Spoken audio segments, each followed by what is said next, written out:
stevia, plantă medicinală,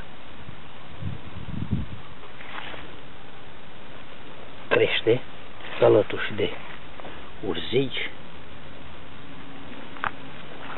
Deci, cum are frunza la stevie,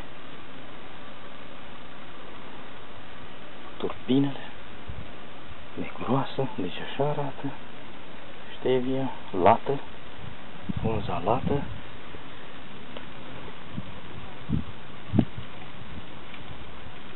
Se mai și ufilesc de stevie, frunzele.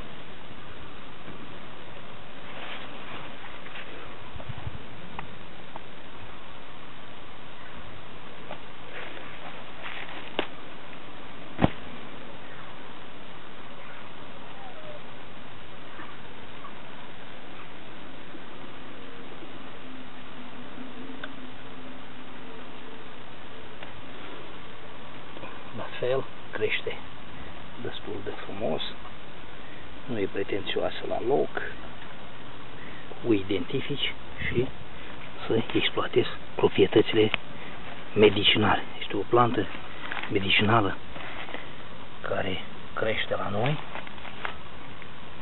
și peste tot în lume, trebuie culeasă și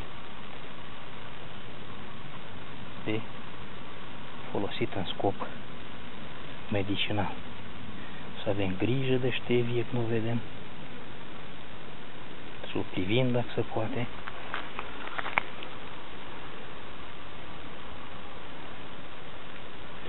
Să o dăm când e secetă, pentru că ea are grijă de noi și noi de ea.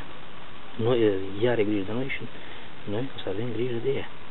Este o simbioză între om și planta medicinală. Deci stevia nu e greu de identificat.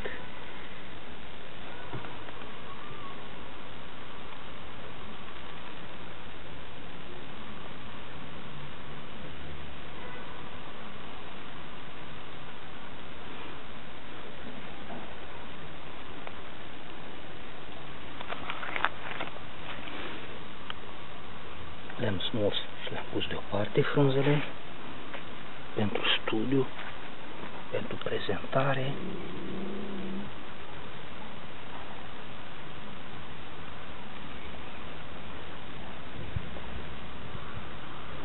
Crește frumos, crește mare.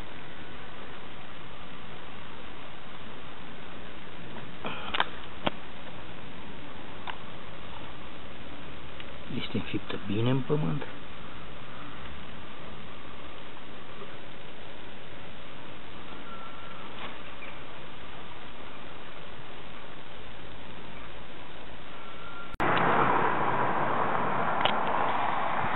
Stevia, minunata plantă medicinală stevia, ce uriașă.